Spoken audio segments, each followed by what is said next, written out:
Tá, eu preparei aqui para os nossos telespectadores um pequeno roteiro. Nós temos que entender a trajetória deste jornalista e programador de computador e criador de sites, Julian Assange, né? Ele é australiano, fundou o site que ficou muito famoso, existe até hoje, e tem versões do site em 12 idiomas, inclusive idiomas muito difíceis, como árabe, turco, né? O farsi, né? Que é do Irã. Tem português também. O nome do site chama Wikileaks. Wiki é um termo lá nos países nórdicos que significa livre, né? O objetivo deles, e o site foi fundado em 2006, portanto tem 18 anos. O objetivo deles é tornar público o que é escondido pelos estados, especialmente os estados imperialistas. Ele foi preso, não, antes de ser preso, ele foi perseguido político. E para não ser preso, ele morava em Londres, ele pediu asilo na Embaixada do Equador em Londres.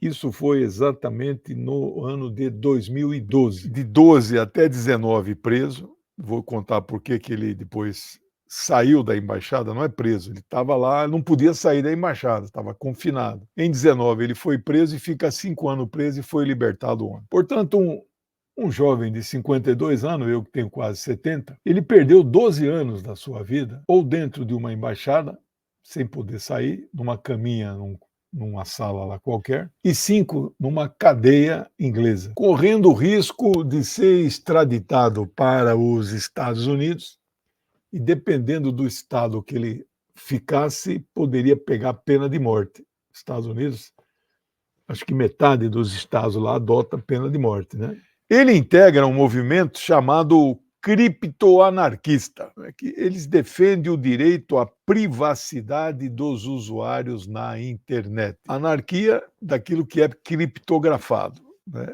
Porque você deve ter uma ideia, mas o grande público não tem uma ideia do que eles fazem com os dados que nós fornecemos. Às vezes sem querer, às vezes o seu ID, cada computador é um nozinho na rede mundial aí, né? Então, ele sabe a hora que você entra, em que cidade, em que estado, que país, que continente que você está. Então, a publicidade vem, mesmo que ele não furte nenhuma informação sua. No entanto, nós fazemos cadastro. Às vezes, eles nos obrigam, por exemplo, para ter acesso à informação livre de conteúdo, você preenche lá um formuláriozinho, né? Nome, e-mail, sem falar aqueles formulários completos, por exemplo, você entra no Facebook, eles 40 perguntas você responde, né? Sabe tudo.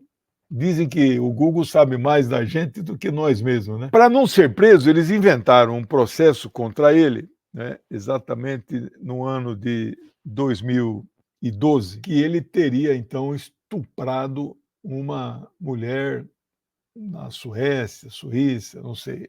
O site dele fica hospedado na Suécia, então deve ter sido lá. E tudo isso é uma farsa para justificar a sua prisão. Para ele não ser preso, ele pediu asilo ao Equador, que era, na época, governado pelo grande presidente Rafael Correa. Está autoexilado, porque se ele for para o Equador, ele será preso, né? Foi perseguido igual o presidente Lula. Mas o Rafael, eleito e reeleito, não poderia continuar, ele apoiou Lenin Moreno, olha o nome, né? O pai dele era do partido, né? Lenin, que foi eleito com um apoio do Rafael, que é do Partido Revolução Cidadã. É um partido progressista, não é um partido de esquerda. Só que o Lenin Moreno, logo que assume, um tempo depois, já muda de posição. Passa, então, a trair o seu apoiador, mentor, né? E trair o povo também, não é só trair o Rafael. O Assange já estava com asilo concedido dentro da embaixada. Ele só não saía da embaixada para ir para o Equador, porque quando alguém pede o asilo e entra em uma embaixada, e o governo dessa embaixada concede o asilo, para ele sair da embaixada e ir até o aeroporto com destino ao país que deu o asilo, ele tem que passar por dentro de ruas e avenidas do país onde está a embaixada? Seria Inglaterra ou Reino Unido. E se ele fizesse isso, ele seria preso no caminho, porque a Inglaterra estava a serviço, como está até hoje, né, dos Estados Unidos, do Império, né? Então ele foi ficando na embaixada, às esse aparecia lá na sacada, lia muito tempo, tinha acesso à internet, se comunicava. Lenin Moreno caça esse asilo, mesmo que ele não tenha saído. A embaixada é um território equatoriano, né? Então não pode ser violado. Só que Lenin Moreno, traidor, caçou o asilo e autorizou a polícia inglesa a invadir a embaixada do seu próprio país em Londres e capturar o Julian Assange, que ficou 5 anos sendo processado lá na Inglaterra, assistido por promotores, advogados dos Estados Unidos, que queriam que ele fosse punido, etc, etc, mas o mais importante é extraditado para os Estados Unidos. E aí qual foi o grande crime que ele cometeu? Do nosso ponto de vista, nenhum. Ele prestou um serviço para a humanidade, revelando 200 mil ou mais telegramas diplomáticos que a forma como os embaixadores dos Estados Unidos se comunicam com o Departamento de Estado, que lá o Ministério das Relações Exteriores chama Departamento de Estado. A forma é na forma de telegrama. Mas não é aquele telegrama antigo que a gente recebia em casa, né, vindo dos Correios. Hoje não sei se existe mais isso aí. É um telegrama interno, não é? Que é assinado, tem toda uma burocracia, isso tudo é arquivado. Acontece que diplomatas dos Estados Unidos não são diplomatas, são espiões, são agentes do império. E nesses telegramas eles analisam, eles falam, eles sugerem, faça sanção contra esse país aqui, porque ele não está atendendo ao pedido meu de embaixador, vá lá e pressione, etc. Então, ele trouxe à tona tudo isso, mas não só. Ele trouxe à tona um vídeo famosíssimo de 12 de julho de 2007, lá em Bagdá. O que aconteceu nesse dia? Os drones, hoje a guerra se dá com drones, né? Os aviões estão caindo em desuso. Eles chamam de piloto de drone, só que o piloto de drone não fica dentro do drone, ele fica num posto de comando 12 mil quilômetros do outro lado do mundo, lá em Washington, alguma base militar, e o cara pilota tudo ali, é um painel como se fosse um avião sofisticado. Ali dispara míssil, ali fotografa, ali faz tudo, né? E houve uma ordem de um disparo, tem até um filme sobre isso, um filme. Não é exatamente o mesmo episódio, mas é baseado em fatos reais, né? Ou foi dada a ordem de disparo, e essa ordem de disparo matou 12 pessoas em solo, lá em Bagdá, no Iraque.